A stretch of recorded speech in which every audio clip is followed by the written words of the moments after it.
আর তখতে সুলাইমানিতে সুলাইমান আলাইহিস সালাতু ওয়াস সালাম বসেছেন, মাথা নিচের দিকে দিয়ে বসে আছেন।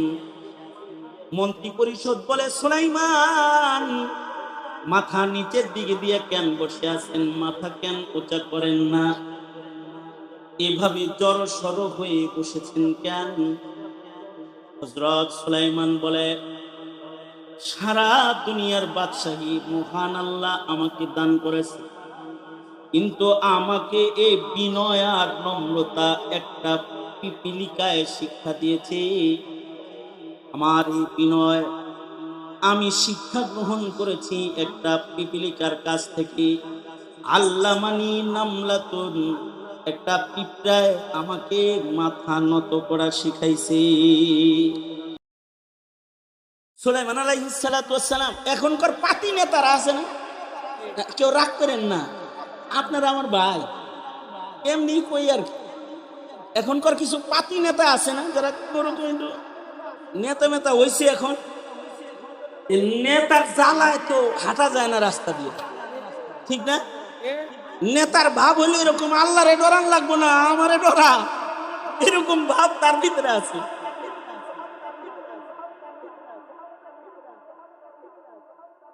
আঞ্চলিক একটা নেতা এইরকম, একদিন সে পলায়া ছিল, এখন খুব কাম করে হাঁটে এখন, মানে নাই, তার উপরে কোন বসের হাঁটতে পারবেন না। কারণ কি? খোদাবিধি নেই। আর সুলাইমান আলাইহিস সালাতু ওয়াস সালাম তাফসীরে রূহুল মাআনি ও রূহুল বায়ান সব জায়গায় এগুলো মওজুদ আছে, বিভিন্ন তাফসীরে, বিভিন্ন হাদিসের রিওয়ায়াতে। হযরত সুলাইমান আলাইহিস সালাতু ওয়াস সালাম একবার তখতে সুলাইমানিতে চইরা যাইতেছেন। সুলাইমান আলাইহিস সালাতু ওয়াস সালামের তখতে সুলাইমানি কত বড় ছিল, আর সুলাইমান আলাইহিস সালাতু ওয়াস সালামের রাজত্ব কত বড় ছিল, এই বিষয়ে আলোচনা করতে গেলে এইটা নিয়ে ঘুটুর ঘুটুর করতে হবে অনেক টাইম। তবে সারা দুনিয়ার রাজত্ব যারা করেছে তাদের ভেতরে হযরত সুলাইমান একজন, এবং উনার আল্লাহ প্রদত্ত মুজিজার ভেতরে একটা মুজিজা হলো সুলাইমান নবীর হেলিকপ্টারও লাগতো না, বিমানও লাগতো না। উনি কিন্তু তখতে সুলাইমানিতে চড়ে বসলে তখতে সুলাইমানি সুলাইমান আলাইহিস সালামকে নিয়ে সারা দুনিয়া সাইন করতে, সারা দুনিয়া করতে তখতে সুলাইমান। তো হযরত সুলাইমান আলাইহিস সালাতু ওয়াস সালাম একবার তখতে সুলাইমানিতে বসে কোন দিকে যাইতেছেন, নেতারা ভালো করে হই না, তখতে সুলাইমানিতে চড়ে যাইতেছেন একদিকে। এই তখতে সুলাইমানিতে চড়ে যখন যাচ্ছেন, তখতে সুলাইমানির ভিতরে হায় রে, ওই যে কি কাঠ যেন কয় যে উপরে খোলা থাকে, কি সান্ডব না, হ্যাঁ, সাত খোলা কাঠ যদি কারোর থাকে, আর যদি সে নেতা হয় আর হে যদি রাস্তা দিয়ে যায়, তখন সিট উপরে দাঁড়ায় এরকম এরকম এরকম করতে করতে যায় না,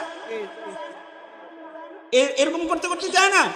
তখতে সুলাইমানির তো ছাদ নাই, সুলাইমানিতে সুলাইমান নবী বসে আছেন, নিচে থেকে সবাই সুলাইমান নবীকে দেখতে চায়, সবাই তখতে সুলাইমানির দিকে তাকায়, কিন্তু সুলাইমান আলাইহিস সালাতু ওয়াস সালাম উনি স্বামীর মতো মাথাটা নিচে দিয়া চুপি চুপি বৈশা যায় সব। হযরত সুলাইমানের মন্ত্রী পরিষদ যারা, তারা সুলাইমান নবীকে জিজ্ঞেস করলেন, পয়গম্বর সুলাইমান, তখতে সুলাইমানিতে বসে আপনি যান মাথাটা পর্যন্ত উঁচা করেন না, আর এমিয়ার নেতা দেখে মোটর সাইকেলে বসে, তাই তার ধাক্কার চোটে কেউ রাস্তায় থাকতে পারে না। আর তখতে সুলাইমানিতে সুলাইমান আলাইহিস সালাতু ওয়াস সালাম বসেছেন, মাথা নিচের দিকে দিয়ে বসে আছেন। মন্ত্রী পরিষদ বলে, সুলাইমান মাথা নিচের দিকে দিয়ে কেন বসে আছেন, মাথা কেন উঁচা করেন না, এভাবে জড়সড় হয়ে বসেছেন কেন? হযরত সুলাইমান বলে, সারা দুনিয়ার বাদশাহী মহান আল্লাহ আমাকে দান করেছে, কিন্তু আমাকে এই বিনয় আর নম্রতা একটা পিপিলিকায় শিক্ষা দিয়েছে। আমার এই বিনয় আমি শিক্ষা গ্রহণ করেছি একটা পিপিলিকার কাছ থেকে। আল্লামানি নামলাতুন, একটা পিঁপড়ায় আমাকে মাথা নত করা শিখাইছে। কেমনে? ওই যে পিঁপড়ার সাথে আমি কথা বলতেছিলাম, পিঁপড়ার সাথে কথা বলতেন, পিপিলিকার কথা বুঝতেন, এমনকি মন্তকাত তায়ের, পশু পাখির ভাষা আল্লাহ পয়গম্বর সুলাইমানকে শিক্ষা দিয়েছিলেন। সূরা নামল, সুলাইমান নবী ও পিপিলিকার কথার দলিল বহন করে, ইতিহাস বর্ণনা করে মহান আল্লাহ উম্মতে মুসলিমাকে সূরা নামল দান করেছেন। পিঁপড়ার সাথে কথা বলতেন সুলাইমান আলাইহিস সালাতু ওয়াস সালাম। 300 জিনের বাদশা ছিলেন, পাখির সাথেও কথা বলতেন, এমনকি পাখির কথা বুঝতেন। আমরা কি পাখির কথা বুঝি? হ্যাঁ, স্যার হইছেন কে লাগে দিনে বুঝেন, কতক্ষণ লাগে বুঝেন পাখির কথা? আমরা তো পাখির কথা বুঝি না, কিন্তু সুলাইমান আলাইহিস সালাতু ওয়াস সালাম পাখির কথাও বুঝতেন। একদিন সুলাইমান আলাইহিস সালাতু ওয়াস সালাম রাস্তা দিয়ে যাইতেছেন, দেখে গাছের ডালে বসে বসে এক পুরুষ পাখি এক মহিলা পাখির সাথে প্রেম করতেছে।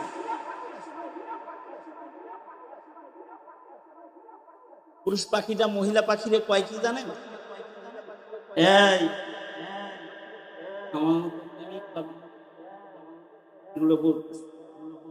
এই আমার সাথে বিয়া শাদী হইলে লাভ আছে। আমি অন্যান্য পাখির মতো পাখি না, এক চড়ই আর এক চড়ই পাখিরে বলতেছে আমার সাথে একটু পীড়িত কর, আমার সাথে করলে লাভ আছে। কি লাভ জানিস? আমি তোকে মসজিদুল আকসার সাদা সাদা গম্বুজের ভেতরে তোর জন্য একটা বাড়ি বানায় দেব। সুলাইমান নবী কয় সব বিয়াকারীরা মিথ্যাবাদী, কারণ মসজিদুল আকসার খবর আমার চাইতে তো আর কেউ বেশি জানে না। বারবার আমি মসজিদুল আকসা নির্মাণ করেছি, আর ও বউয়ের লোক দেখাইতেছে যে ওই মিনারার সাদা জায়গায় তোকে একটা বাসা বানায় দেবো, ওইখানে দুইজন থাকবো, আমার সাথে ওই জায়গায় সম্পর্ক আছে, করার মতো লাইনঘাট আছে। সুলাইমান নবী বলে যে কিরকম মিথ্যাবাদী, কুল্লু নাকিহিন কাযযাব। সুলাইমান নবী বলে সব বিয়াকারী যারা এগুলো সব মিথ্যাবাদী, কারণ বিয়ার আগে খালি বিভিন্ন ধরনের প্রলোভন কথাবার্তা উল্টা উল্টা কয়, আর বিয়ার কথা থাকে কথাগুলো টক হয়ে যায়, মানুষের হয়ে যাক, পিতা হয়ে যাক, ধারণা হয়ে যাক, এটা আল্লাহ পাক চান না। এ কারণে আল্লাহ পাক বলেন ওয়াকুলু কাওলান সাদীদা। আমি যে আয়াত পড়েছি এটা কিন্তু বিবাহের ক্ষেত্রে এই আয়াত পড়া হয়। বিয়ের খুতবার ভিতরে যে 3 আয়াত পড়া হয় তার ভিতরে এইটা এক আয়াত। তার মানে হলো ইয়া আইয়ুহাল্লাযীনা আমানু তাকুল্লাহ ওয়া কুলু কাওলান সাদীদা। আল্লাহ বলেন হে ঈমানদারেরা তোমরা আল্লাহকে ভয় করো, ওয়া কুলু কাওলান সাদীদা, তোমরা মিষ্টি মিষ্টি কথা বলো, সুন্দর সুন্দর কথা বলো, দুষ্ট কথা বলবা না, নষ্ট কথা বলবা না, ভালো কথা বলবা, পাক কথা বলবা, সুন্দর সুন্দর কথা বলবা। বিয়া শাদী যেহেতু কথার মাধ্যমেই বিয়ে হয়, এ কারণে সুন্দর সত্য কথা বিবাহের মজলিসে যেন উচ্চারিত হয়। 2টা কবুল শব্দ কথার মাধ্যমে দূরের 2টা মানুষ কাছের হইয়া যায়। এই মুখের কথাগুলো যেন নষ্ট কথা না হয়, এই কথাগুলো যেন প্রলোভনের কথা না হয়, আর বিয়ের পরে যেন আবার বাসা পাল্টায় না যায়। এর আগে কইছে রসের রসের, এবার কয় কষের কষের। বিয়ে কইরা আইনে এবার কয় জানি না তোর বাড়ি কি আছে, তো ফুটানি করস কা, আমার বাড়িতে থাকবি, 3 বেলা খাবি, সোজা চলবি। আর এর আগে বলছে বিয়ে সাহেব আমার ছেলের কাছে মেয়েটা দেন, রাজধানী বানায় রাখ। আর বাড়িতে আয়না কয় বুড়া বয়সে তোমার শাশুড়ি কাজ করবে না কি চোখে দেখো না, লাগে কাজের বুয়া একটা ধরে নিয়েছে, দিন রাতের সব কাজ হের ঘাড়ে উঠাই দিছে। হযরত সুলাইমান বলে সব বিয়াকারীরা মিথ্যাবাদী। আরে পাখি বিয়া করতে চায় তো বললো তুমি সে কথা কয়। অন্যরা পাখির ভাষা বুঝে না, তাই তারা জানে না। কিন্তু সুলাইমান নবী যেহেতু আল্লাহ মানতে পারতেন, হযরত সুলাইমান বলেন আল্লাহ আমাকে পাখির ভাষা শিক্ষা দিয়েছেন। উনি পাখির ভাষা শুনতেছেন, পাখি পাখিরে বলে আই লাভ ইউ, আমি তোমাকে ভালোবাসি। আর আমি স্বামী হিসেবে একজন মানে খুব ভালো কোয়ালিটির একটা স্বামী,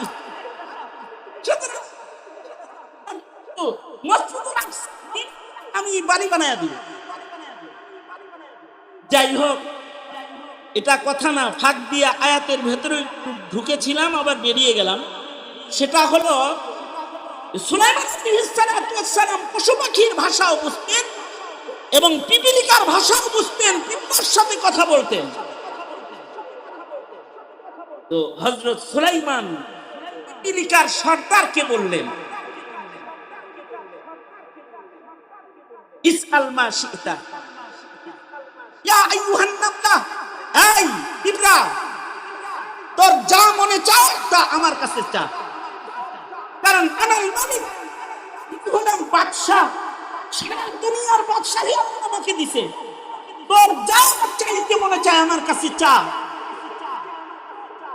ঠিক আমি তোকে দেব, তোরে খুশি করে দেবো, আমি তোর উপরে খুশি হয়ে গেছি, চা একটা। হযরত সুলাইমান বলে আমি তখন পিঁপড়ারে বলছি আমি বাদশা, তুই আমার কাছে কিছু চা, যা চাবি আমি তা তোরে দিব। পিপিলিকায় আমার গর্দানকে নিচু করে দিল।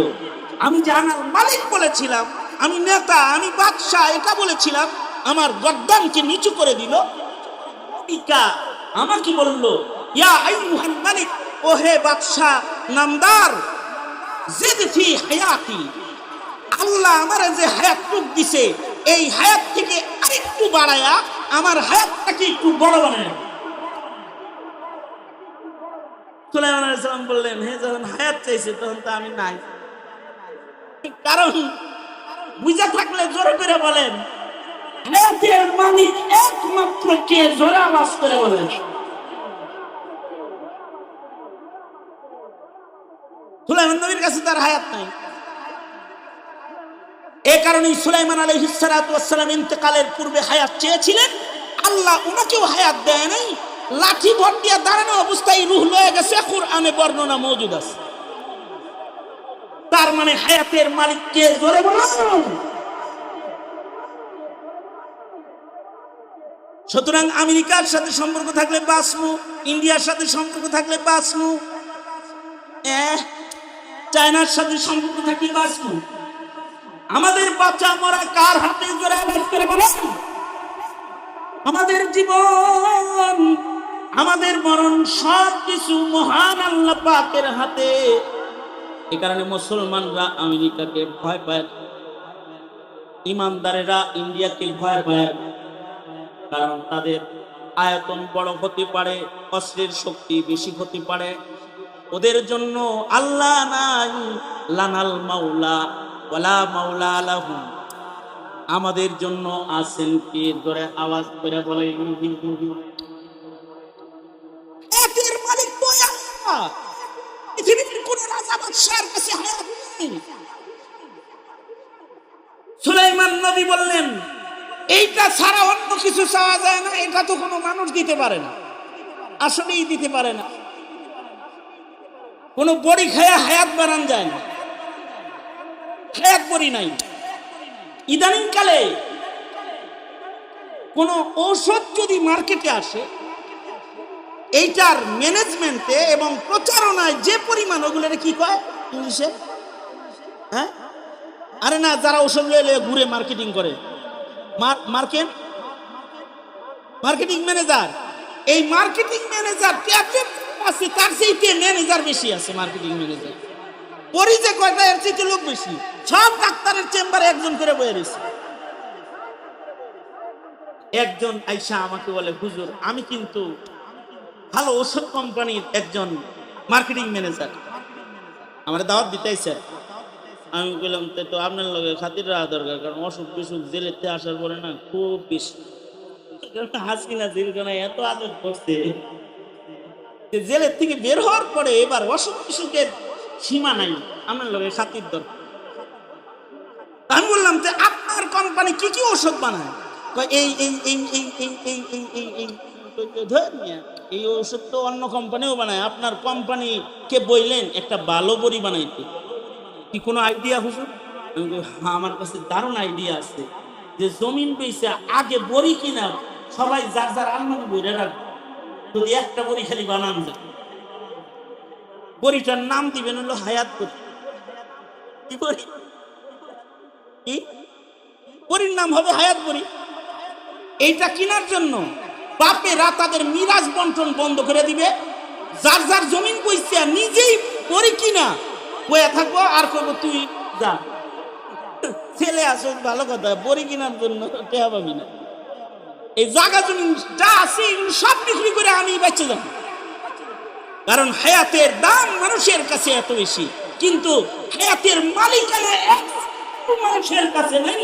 আল্লাযী খালাকাল মাউতা ওয়াল হায়াতা লিয়াবলুয়াকুম আইয়ুকুম আহসানু আমালা। এটার মালিকানা একমাত্র আল্লাহ। বলে আমার কাছে তো হায়াত নাই।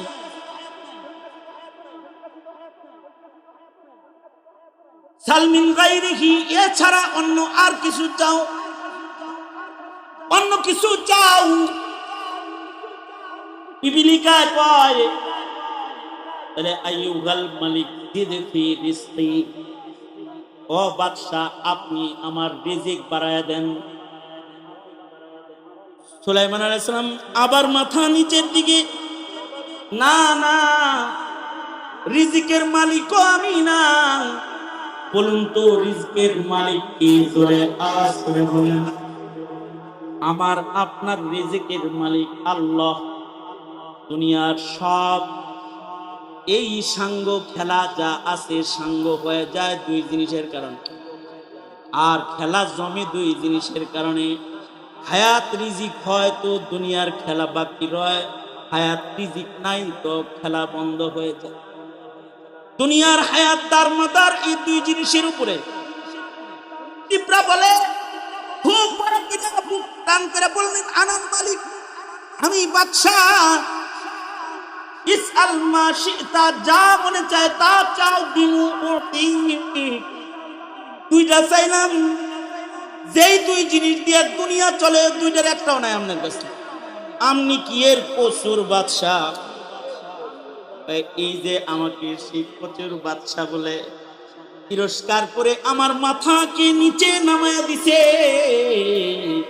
এবার তখতে সুলাইমানিতে বসু আমি আমার মাথা উঠাইতে, কারণ মালিকের মালিক আল্লাহর ভয় সব সময় আমাকে বিনয় করে চালায়। আল্লাহু আকবার। এখানে তাকওয়া, তাকওয়া আনতে কেমনে? কুনু মা'আস সাদিকিন, এইভাবে বসে বসেই তাকওয়া বিতরণ হয়।